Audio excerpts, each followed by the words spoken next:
है। सूबे के मुख्यमंत्री योगी आदित्यनाथ जी आगरा में एक सभा के दौरान उन्होंने कहा कि हिंदुओं को लेकर के बड़ा बयान दिया है।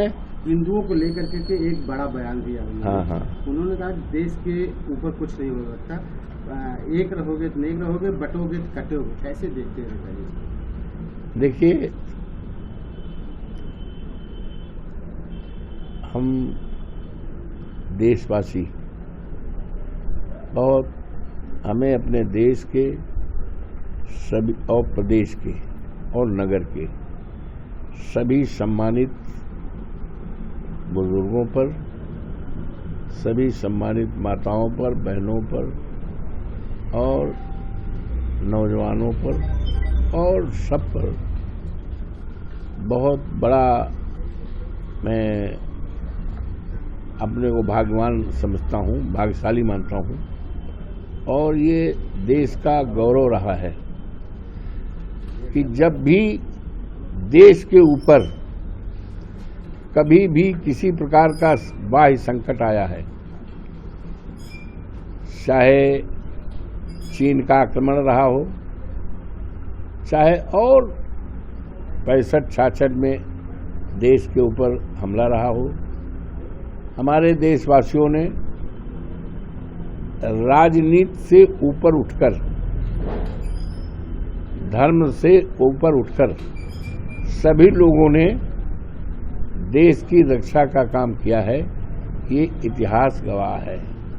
तो जहाँ तक आदरणीय मुख्यमंत्री जी के बयान को आप कोट कर रहे हैं, तो उनकी तो बातें न्यारी है। मुख्यमंत्री की तो बातें न्यारी है कि हिंदू एक रहें। अब हिंदू किसको मानते हैं? जो भारतीय जनता पार्टी में रहे वही हिंदू रहेगा? क्या हम लोग हिंदू नहीं हैं? यहाँ जितने लोग बैठे हैं, ये आप देख लो, ये जितने लोग बैठे हैं सभी हिंदू हैं, सब जात बिरादरी लोग हैं, पंडित भी हैं, ठाकुर भी हैं, यादव भी हैं, सब बिरादरी लोग बैठे हैं, ठाकुर भी बैठे हैं। तो हमारा देश हमेशा एक रहा है। अनेकता में एकता, अनेकता में एकता का भाव रहा है, यही भाव रहेगा। गंगा जमुनी संस्कृत है, यही रहेगी। अब वो कि हिंदू एक रहें, अरे भाई सारे लोग हिंदू हैं, तो इसका मतलब है कि जो भारतीय जनता पार्टी में है वो हिंदू रहेगा, तो भारतीय जनता पार्टी से जो अलग है वो हिंदू नहीं, यही तो है ना। तो इनका कुछ, इनके सामने कुछ तो है नहीं काम, कोई काम है नहीं। आज सबसे बड़ा सवाल हमारे आपके सामने, देश के सामने बहुत बड़ा संकट है महंगाई का, बहुत बड़ा संकट है। आज हमारे करोड़ों करोड़ों इस देश में नौजवान हैं, पढ़े लिखे हैं, डिग्रियां लिए हुए हैं, उनके हाथ में सरकारी नौकरी नहीं है। आज इस पर चिंता करना है, ये इसका ख्याल उनको नहीं है। योगी बाबा को इसका ख्याल नहीं है कि हमें नौजवानों को नौकरी देना है, महंगाई दूर करना है। हमारा देश खेती प्रधान देश है। आज सबसे ज़्यादा अगर कोई परेशान है तो वो किसान है। किसान की रात खेतों में बीत रही है, धान लगा है और सांड उसको चर लेते हैं, चरते भी हैं और सांड के आगे पीछे को जो है तो मार डालते हैं। इस सवाल को मैंने विधानसभा में भी उठाया था और यहाँ तक कि विधानसभा का सत्र की जब शुरुआत हुई थी तो 40-50 सांड बनवा करके, और विधानसभा के अंदर, जिस समय विधानसभा के अंदर महामहिम राज्यपाल जी आई, मुख्यमंत्री जी आए, सारी सरकार आई, सारे एमएलए एमएलसी आए, तो हमारे पार्टी के लोगों ने सांड दिखाया। योगी बाबा ने कहा, अवधेश प्रसाद ये पता नहीं कहाँ से सांड लाए थे। अरे हमने कहा, मान्यवर ये सांड कहीं बाहर के नहीं है, ये आपके राज्य के सांड हैं और ये सांड खेती चरते हैं, किसानों को जान लेते हैं और अब तक कम से कम 5000 किसानों को साणों ने जान ले लिया है। हमारे क्षेत्र मिल्कीपुर में जहां से हम विधायक हैं और वहां 50-55 लोग, मेरे पास सूची है किस तारीख को मरे हैं, कौन बिरादरी के हैं, किस गांव के हैं, क्या उम्र है। मैं चाहता हूं कि जितने मृतक हुए हैं उत्तर प्रदेश में कम से कम 10 लाख रुपए का हर्जाना दिया जाए या आर्थिक सहायता दिया जाए उनके रोते बेटेल के परिवार। और आज ही एक घोषणा किया जाए कि उत्तर प्रदेश की सरकार किसानों की खेती बचाने के लिए साणों से, आवारा जानवरों से सरकार की योजना क्या है। माननीय मुख्यमंत्री जी बोल नहीं पाए, कुछ नहीं बोले। हाँ, इतना जरूर है, उनके एक पशुपालन मंत्री खड़े हुए, हाँ गौशालाओं का व्यवस्था कर दिया गया। अरे हमने कहा बाबा गौशालाओं की हालत और खराब है। हमारे गौशालाओं में जो गाय है, सांड है, जो भी बंद है, पानी नहीं मिल रहा है, पोताल नहीं है, भरपेट भोजन नहीं है, चूनी भूसी नहीं है, दवाई नहीं है और न जाने कितने लोग मर रहे हैं ये देश के लिए। और ऐसे समय में जब हमारे प्रदेश का एक साधु सन्यासी योगी मुख्यमंत्री हो और उसके राज में गायों को पानी न मिले, चरहा न मिले, पोताल न मिले, तो ये तो सरकार के लिए बहुत ही चिंताजनक बात है और सरकार के लिए शर्म की बात है। जब प्रदेश में एक योगी मुख्यमंत्री हो, उसके राज में हमारी गायें भूखों मरे, धूप में खड़ी रहें, पानी में खड़ी रहें, जाड़े में खड़ी रहें, बीमार हों तो दवाई न मिले और भरपेट उनको चारा न मिले, ये शर्म की बात है। और उसी समय हमारे नेता माननीय अखिलेश जी ने कहा, अरे तो कमाल की सरकार है। अभी हम हरदोई गए थे 3 दिन पहले, तो हरदोई के तहसीलदार के घर के 2 मंजिल के घर है, घर पे 3 सांड चढ़े हुए थे, कोतवाल वोतवाल सब उनके पसीना आ रहा था, इस सांड को कैसे निकालें। तो इसलिए योगी बाबा के पास कोई काम नहीं। हमारे चुनाव में यहाँ आए थे भी, कदम डाला, यहाँ चुनाव होना है ना मिल्कीपुर में, हमारी सीट खाली हुई है, तो यहाँ बोल गए बांग्लादेश। अरे बाबा, तुम उत्तर प्रदेश के मुख्यमंत्री हो, आपको यहाँ के सड़कों पर चिंता करना चाहिए, यहाँ के नौजवानों को नौकरी की चिंता करनी चाहिए, यहाँ किसानों की चिंता करनी चाहिए, इस क्षेत्र के विकास की चिंता करनी चाहिए, और तुम बांग्लादेश की चर्चा कर रहे हो। तो योगी बाबा तो भाई क्या कहें। बांग्लादेश के बयान को लेकर के समाजवादी पार्टी के राष्ट्रीय अध्यक्ष अखिलेश यादव जी ने कहा था, हाँ। कहा है, कल कहा उन्होंने, हाँ। कि ये किसी देश के बारे में बात करना प्रधानमंत्री का काम है। हाँ। योगी आदित्यनाथ प्रधानमंत्री बनना चाहते हैं, उनको प्रधानमंत्री बनने के लिए दिल्ली बुलावा आएगा। हाँ। इसको प्रधानमंत्री के कार्य क्षेत्र में हस्तक्षेप कर रहे हैं, कैसे देखते हैं इसको? तो वो बात तो सही है। अरे भाई, अब आपको मैं बताऊं कि दिल्ली बुलावा क्यों? चुनाव हो रहा है ना, उत्तर प्रदेश में 10 उपचुनाव हो रहा है और दिल्ली वालों को मतलब समझ लेना, हम दिल्ली वालों, इशारा मेरा किस पर है। माननीय मुख्यमंत्री को, आदरणीय योगी बाबा को 2 सीट दिया है, एक मिल्कीपुर और एक कटिहार दिया है। और दिल्ली वाले जानते हैं कि मिल्कीपुर और कटिहारी भारतीय जनता पार्टी बुरी तरह हारेगी और समाजवादी पार्टी बहुत बड़े वोटों से जीतेगी। दिल्ली वालों को पता है कि उनके पास तमाम तंत्र हैं भाई, तमाम तंत्र हैं।